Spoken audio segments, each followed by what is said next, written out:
Welcome to First Unitarian Society of Minneapolis, the birthplace of congregational humanism.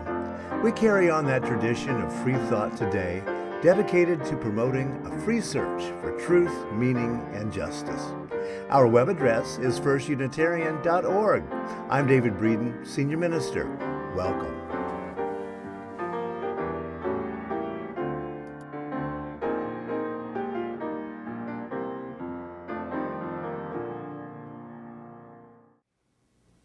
Welcome, everyone, to First Unitarian Society of Minneapolis for this Sunday, July 3rd, 2022. And thanks for making us part of your holiday weekend.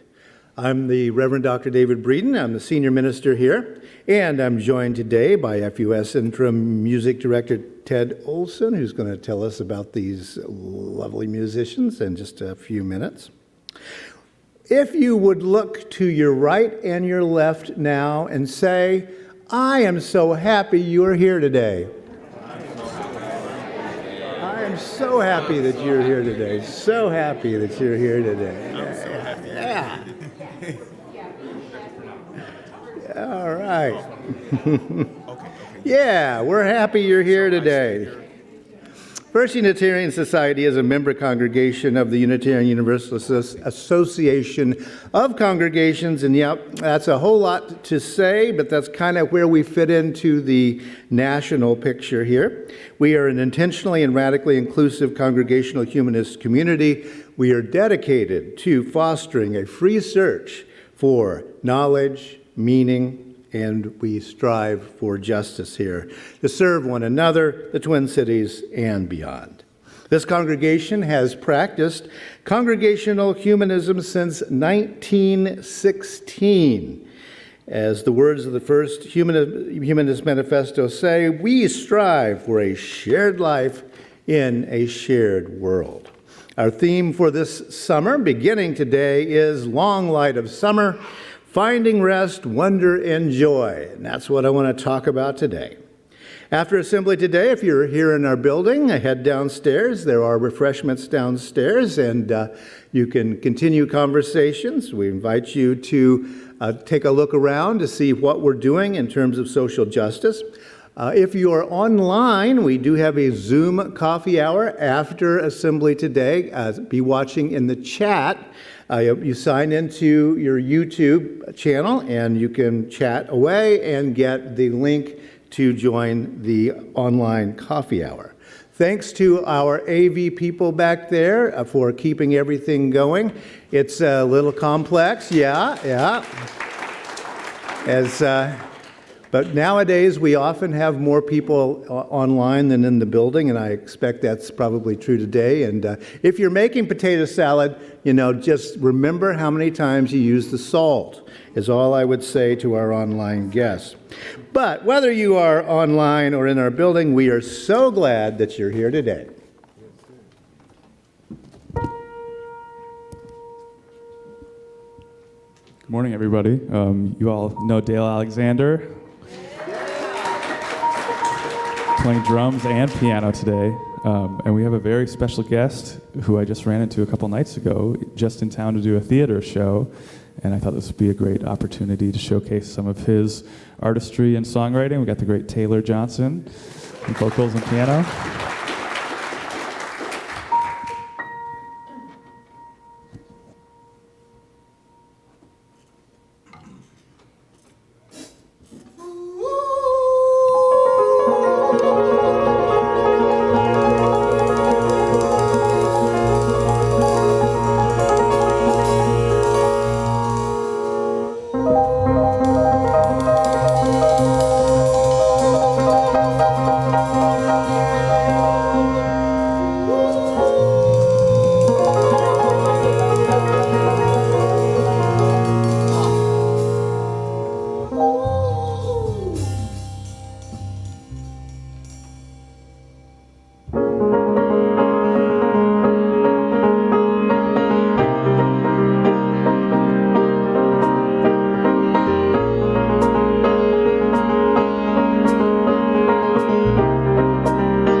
when the water's dry.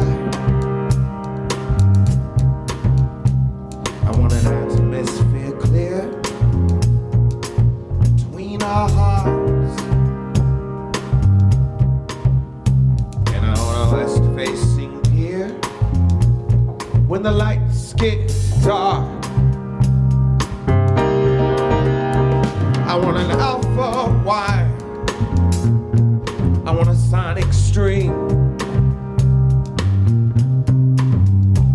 I wanna write your desires, then I wanna paint your dreams, velvet dreams, purple baby, and I'll do just that. Join me along the way. Stay. Stay. The past is the past. Somehow we're lasting through all of it. I'm moving on, and I wonder if you will come along. The past is the past. Somehow we're dancing through all of it. I'm moving on, and I wonder if you will come along. Look, from country to country, township to city, there's a slow burn of inevitability. We all have a yearning, them things that we need, and the story keeps going. The man in the distance, he'll fish for his life. The women, them children, they fight to survive, and the story keeps going. The story keeps going. The trees, they conspire, that pond knows my name. The creatures sing higher, the winds do the same. From a shack to a mansion, my joy is my pain. And the story keeps going. The past is the past. Somehow we're lasting through all of it. I'm moving on, and I wonder if you come along. The past is the past, baby. Somehow we're dancing through all of it. I'm moving on. Hey, and I wonder if you'll come along. If you'll come along.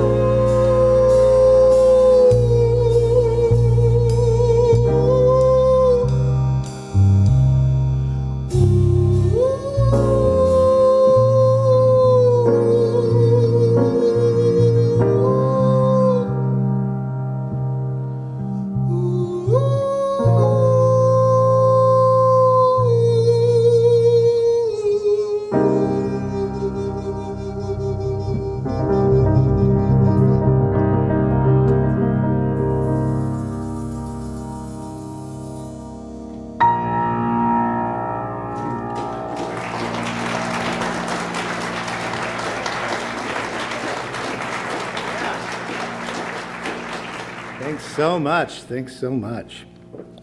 Each week when we gather, we light our chalice and mention one of our 8 UU principles or 4 aspirations of our society. Today we want to light our chalice in memory of our 4th aspiration. We aspire to support one another's journey toward meaning and connection in the here and the now.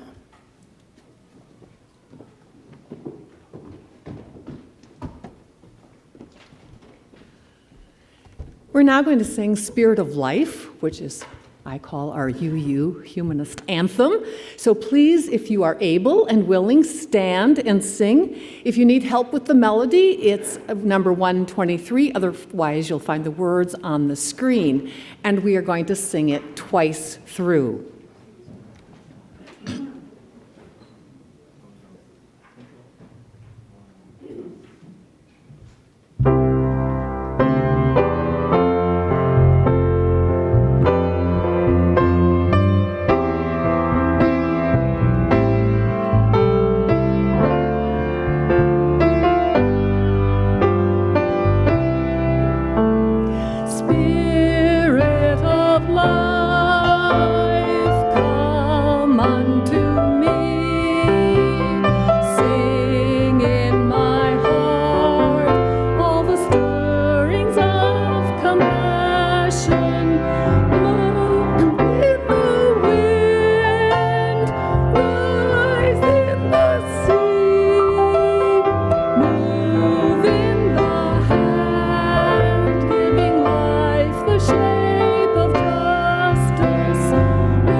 And repeat with me our congregational covenant.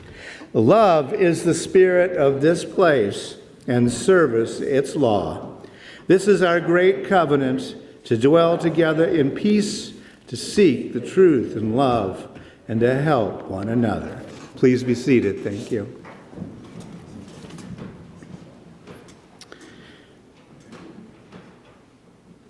First Unitarian Society is a unique place. We do not do pre-shrink wrapped religion here. We do walk out on the tightrope without a net every Sunday, which is how we see the way to do religion. But we do need your help to keep this unique place going. The easiest way to do that is to go to our website, firstunitarian.org, and click on the Give button right up there in the upper right corner. Also, we do have a PayPal, and we can do that, Vanco mobile app, and you can drop off a good old-fashioned check in our office. For those who are in the building today, we will have our electronic kiosk available after assembly today. And thanks to everyone who makes First Unitarian Society possible. Thank you so much. When we gather on Sundays as a congregation, we take a few moments to reflect on the joys, sorrows, and milestones of the human experience. We do this so that we stay in touch with our own humanity. We do this to remind ourselves of the value of a moment of stillness. And we do this so that no one among us is alone in either celebrating the joys or facing the burdens of life. We are a congregational humanist community, and we are here for each other. News from the staffs today: Paula broke a bone in her foot this week, and she's moving around a little bit slowly right now with a boot on. And Ron, if, trouble comes in twos, Ron is now recovering from COVID. Not too bad, but them's the breaks, right? They do welcome your good and healing thoughts. We will now take a few moments to reflect on our world and those who work to comfort the suffering and work for justice. Please join me in a moment of silence.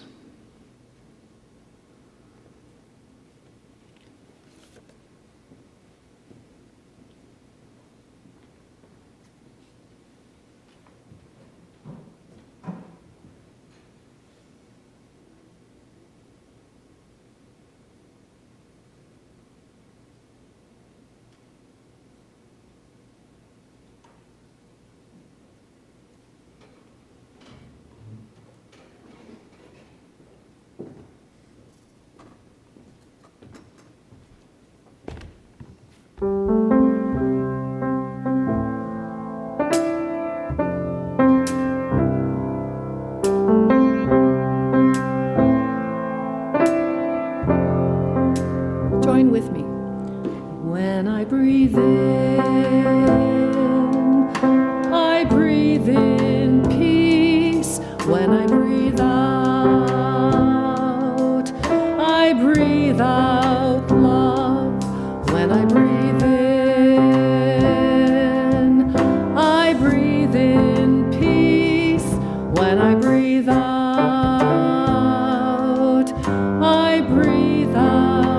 love.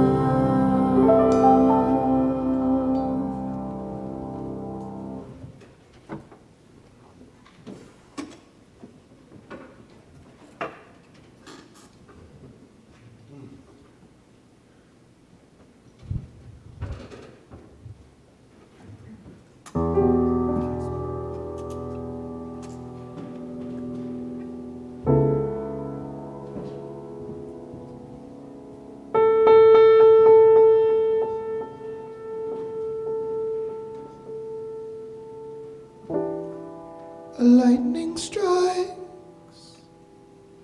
a one place in a lifetime.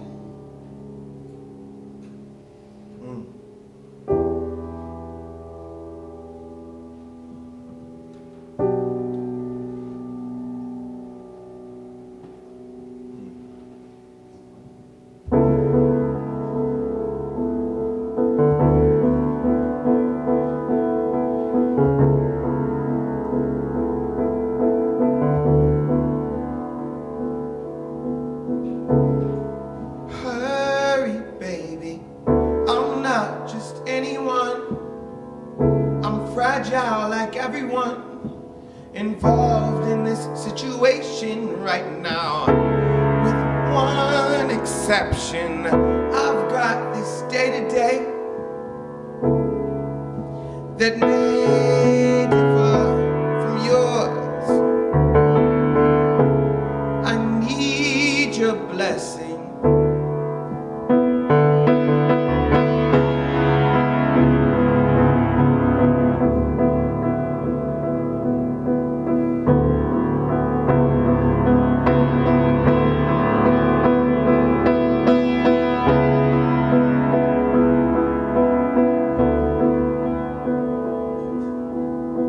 You've got a touch that could heal a nation, a whole nation.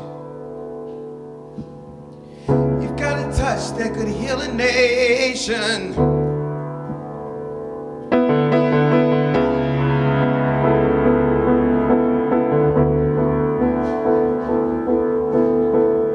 I'm not just anyone.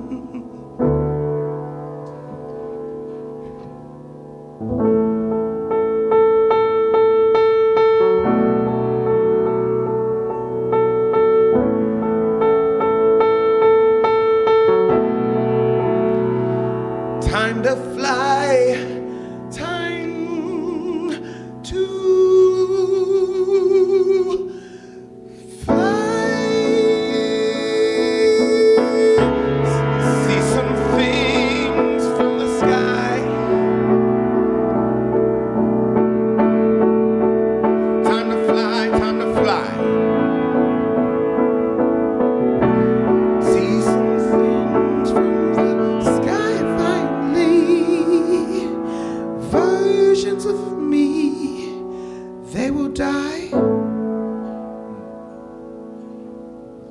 but I'll be able to say,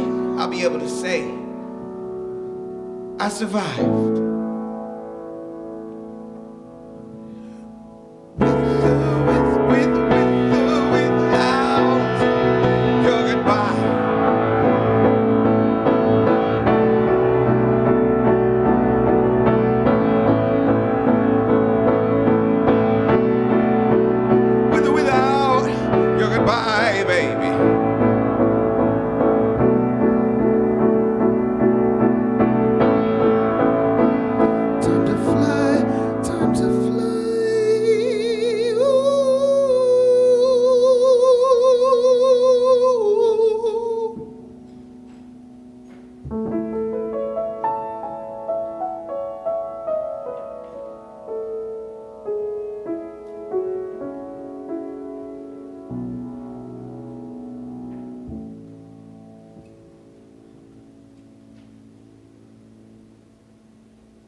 Thank you so much.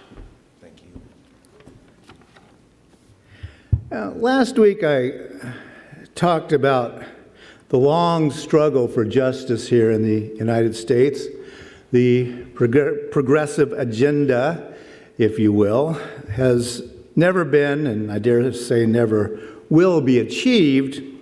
The struggle for justice, however, never stops, though sometimes we ourselves do need to stop for a little holiday. We sometimes need to stop, take a breath, and say, ah, to life. Yum. Our summer theme, as I said earlier, is Long Light of Summer, finding rest, wonder, and joy. And that's what I want to talk about today, finding rest, wonder, and joy despite it all. It's not that those of us who identify as progressives and humanists don't like most American things like baseball, Chevrolet, and apple pie. As long as the Chevy is electric and the apple pie is organic, we're fine with it. And we do enjoy, too, rest, wonder, and joy from what the philosopher John Dewey called the familiar furniture of the mind. That's what we want to rearrange right now. John Dewey was one of the signers of the first Humanist Manifesto back in 1933. Now, most people know a little something about Dewey because of his theories of education. Like the nowadays more famous Maria Montessori, Dewey was what's known as a constructivist. Constructivism is a really complex idea that boils down to a fairly simple formula. Maria Montessori, I think, put it best: the mind remembers what the hand does. The mind remembers what the hand does. The central claim of constructivism is that we human beings construct our thoughts by taking action in the world with our fellow human beings, interacting. Constructivism can be used in ways way outside of the classroom, learning to play a musical instrument, learning to drive, learning to cook. All of those things are learning by doing. No, you don't get to watch a YouTube video and then go out and swim. Dewey even considered democracy a constructivist activity, and that's what I want to get at a little bit today. He wrote this about democracy in 1916, quote, "A democracy is more than a form of government. It is primarily a mode of associated living, of conjoint communicated experience." So, a mode of associated living, association, of conjoint communicated experience. We're talking with each other. Sure, constructivist philosophy does get a little bit complex, but what to do in order to do it is not complex. We do democracy, And we do it by living in association with others and communicating our experiences with each other. And in this way, we co-create reality. That's Dewey's big point. By living in association with each other, we jointly create our reality. Now, notice that I can rewrite those words from Dewey if I want to talk about religion. Humanism is more than a form of religion. It is primarily a mode of associated living, of conjoint communicated experience. Your religion or your philosophy, if religion doesn't sit comfortably with you as a word, it's something that you do. It's something we do. We associate and we communicate. That's how we join in community and jointly work to see reality, and how we can change our collective reality together. John Dewey believed that what each of us experiences as reality is co-constructed. It's one of his claims. And he wrote a book titled Art as Experience. I don't recommend reading it because it's almost unreadable. Dewey was not a brilliant prose writer. But yes, art is the experience that we create by doing and looking at and experiencing art. It's experience all the way down for John Dewey. When we realize that we are constructing our reality every moment of every day, we also realize that the quality of our experiences are also constructed. We can be anxiety-filled, that's one way to do it, or we can relax. Now, to examine this idea, take an extreme example. Think about mass murderers for a moment. When we examine the motivation of mass killers, their philosophy, if you will, we discover that what they hate and how they go about deciding on their actions have a lot to do with co-created realities. They don't make it up on their own. Nowadays, most of those co-created hate-filled realities are online. But that's merely a crime of convenience, if you will, a hate of convenience, if you will, plucked from the anxiety-fueled hateful realities communicated by others. When you stop to think about it, mass hate is a product of mass communication. Mass hate is a co-created reality. You have to buy into it for the hate to grow. I'm going to use simple examples today because it's a holiday weekend. Adolf Hitler was a product of the radio's effects on mass populations. He was able to co-create hate with hundreds of millions of people through the medium of radio. Nowadays, it's just that we've got a heck of a lot more channels to fill with hate or love. And let's face it, hate is an easy emotional trigger. That's the easy one to communicate. In the face of the too easy creation of hate, our collective job is to co-create love and peace and try to counteract the hate. Given the reality of human nature, our job is considerably more difficult than simply sitting around manufacturing hate. But it's what we have to do if we're going to change the world, which is, yes, the point of what we're doing. It doesn't mean we get to kick back and let ourselves off the hook. Mutual respect, mutual understanding, tolerance, acceptance, even love, these are a lot more difficult to co-create exactly because they are not primal reactions like fight or flight. But that doesn't mean we can stop trying to create understanding and tolerance and acceptance and even love for ourselves and for others.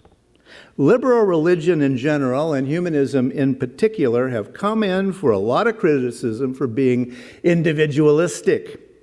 Now, this is a misunderstanding concerning what individual conscience means in the context of communal action. It's a misunderstanding exactly because humanists know that we co-create reality in association with other human beings.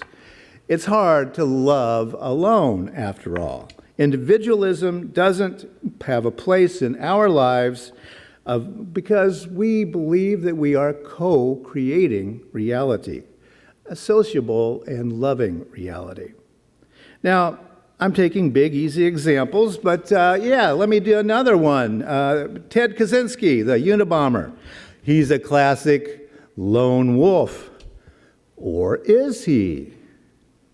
Think about it for just a moment. He saw industrialization irreparably harming the natural environment.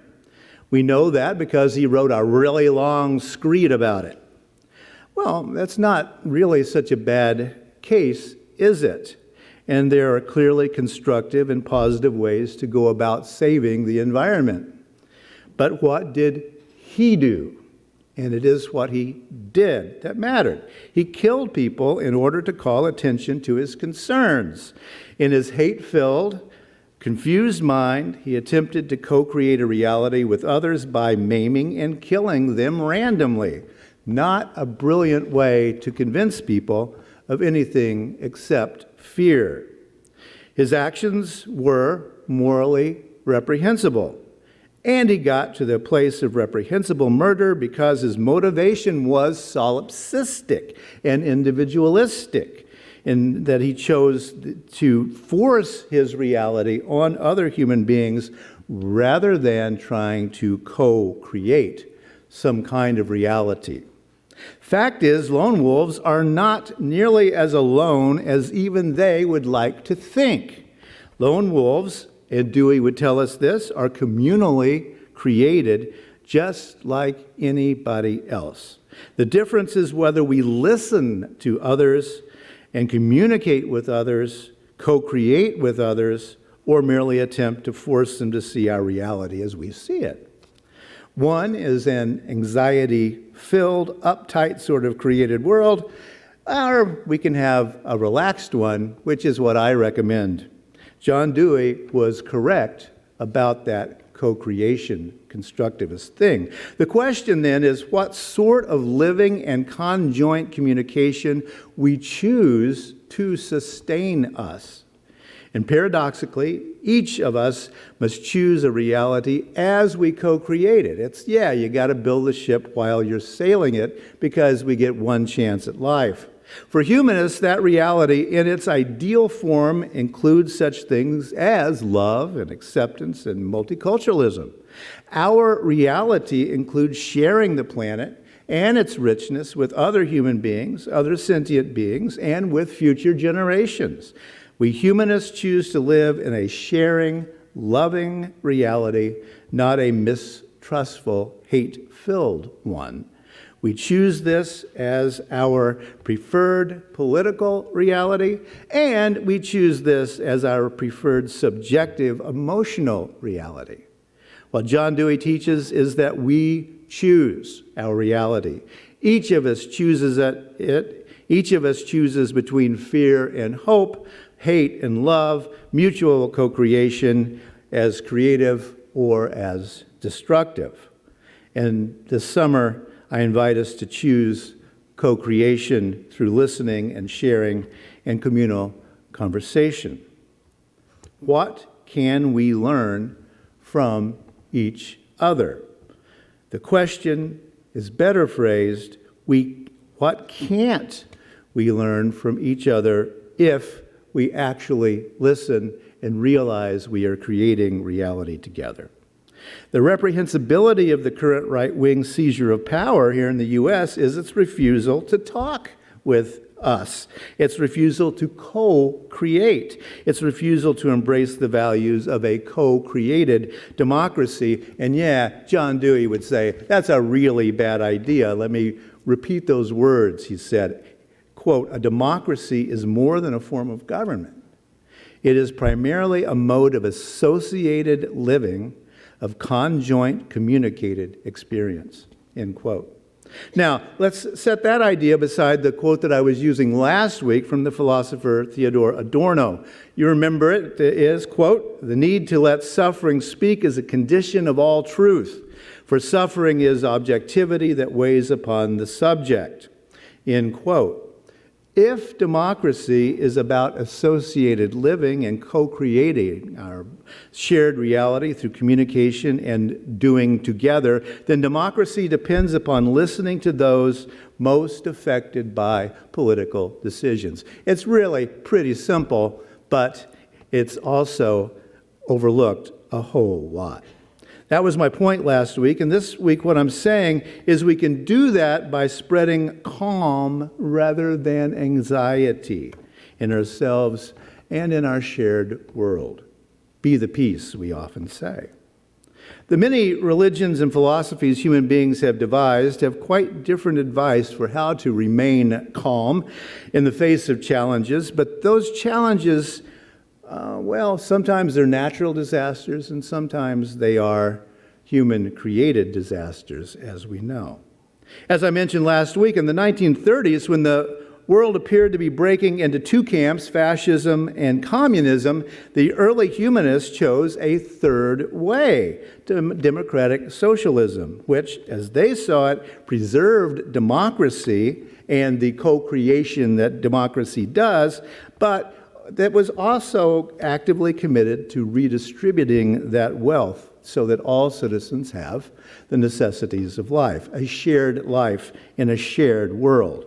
Because of our commitment to improving the lives of everyone, not just our own little selves, and because of our commitment to saving the planet and its living things, for us, engagement is not optional, and that can get awfully tiring sometimes. Commitment to high moral purpose and engaged citizenship are not optional. We know that. Basic to humanism is that a good life is one of purpose. We accept the work that it takes to make a shared reality after the image we believe reality should be shaped as. How do we pursue justice while staying grounded and calm is the question.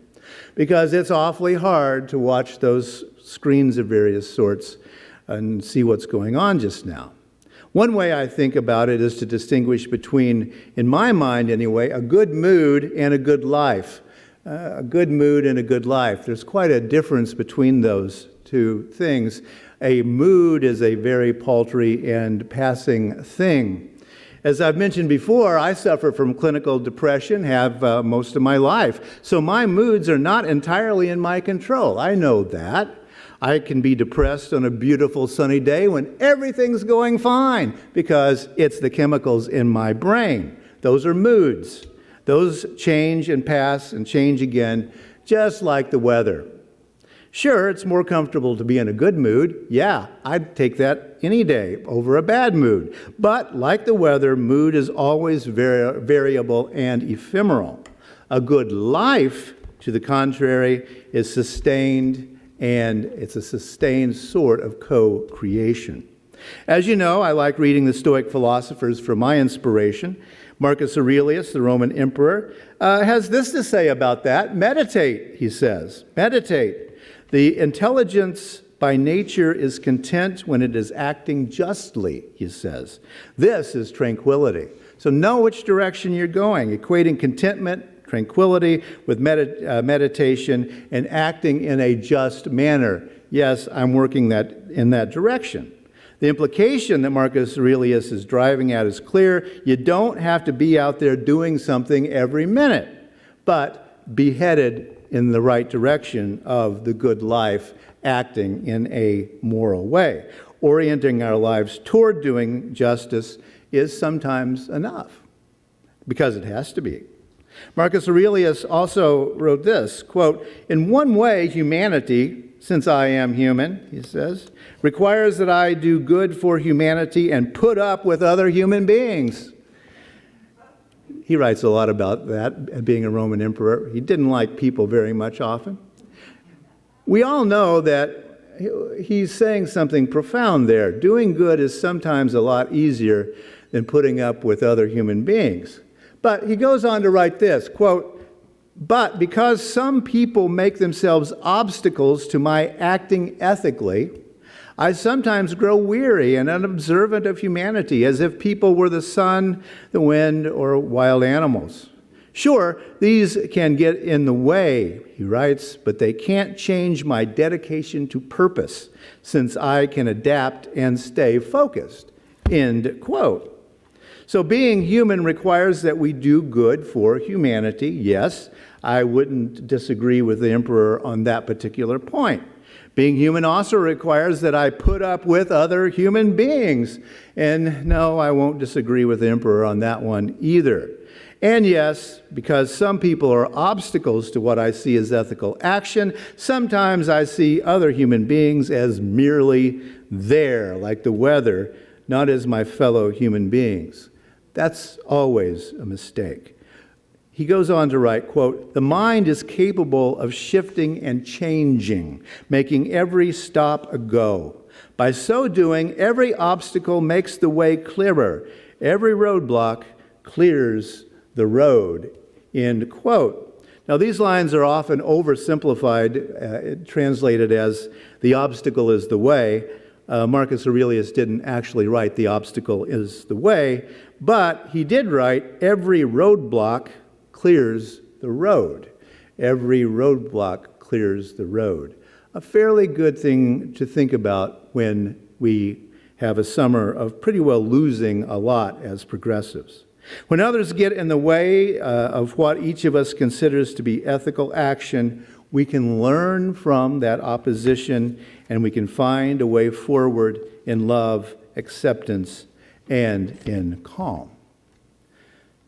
On this 4th of July holiday, when we commemorate the American War of Independence, we do well to remember that from the beginning, most citizens of this nation have not been asked, as John Dewey would put it, to co-create the reality of the United States.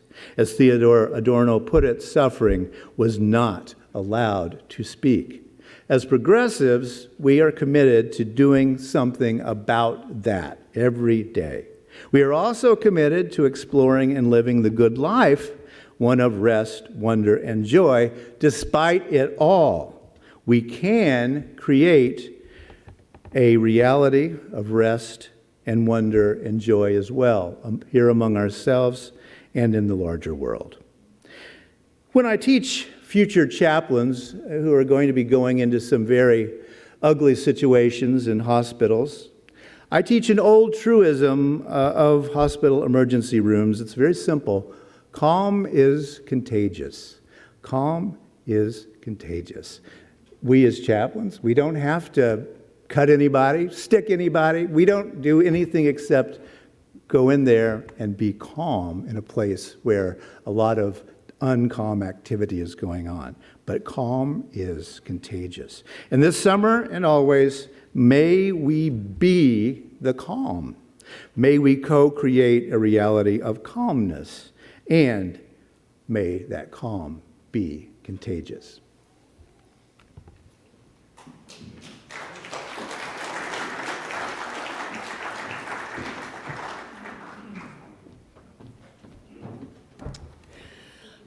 I'd ask you to join with me now as we sing "Wake Now My Senses," which I think is a very good response to David's talk. For those of you, it is a familiar traditional Irish melody.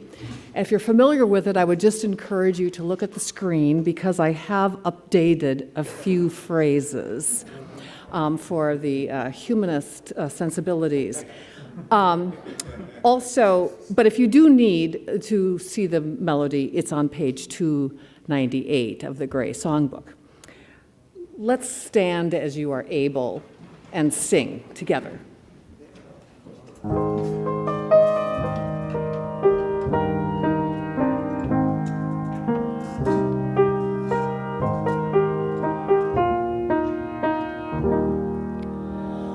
Wake now my senses and hear the earth call. Feel the deep power of being involved. Keep with the web of creation your life.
Please be seated, and we will extinguish our chalice. And if you want to join me in the words, we extinguish this flame, but not the light of truth, the warmth of community, or the fire of commitment.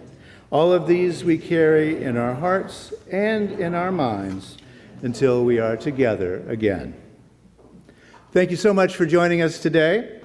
Our closing words: go out into the world, be fearless, ask questions, hold on to what is good, strengthen the weak, comfort the fearful, serve the suffering, do what makes you come alive, rejoice in the power of the human spirit. So may it be.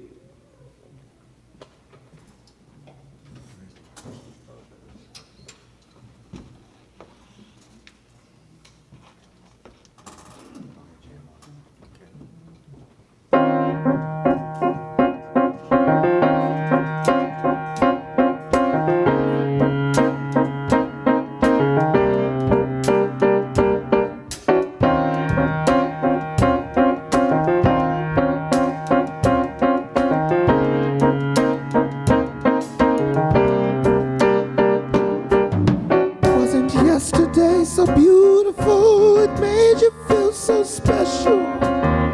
If you miss it so, you've got to let it go. Wasn't yesterday so beautiful, it made you feel so special. If you miss it so, you've got to let it go. Yesterday is lonely, wants to control me. She clings so closely to my every move.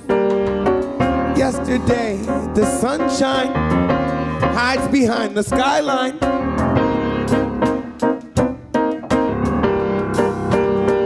Look, wasn't yesterday so beautiful? She made you feel so special. If you miss her so, you gotta let her go. Wasn't yesterday so beautiful? She made you feel so special. If you miss her so, you gotta let her go.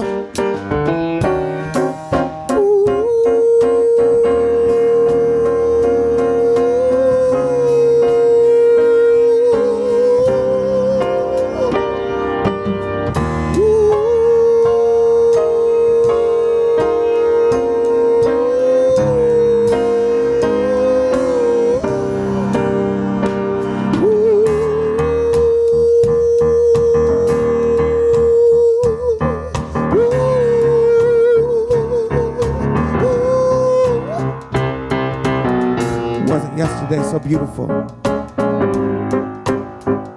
Wasn't yesterday so beautiful? She made you feel so special. They made you feel so special.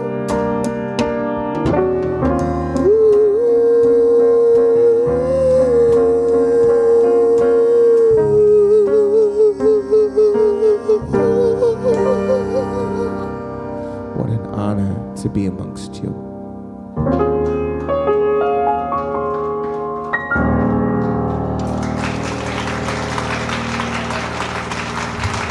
Taylor Johnson, everybody.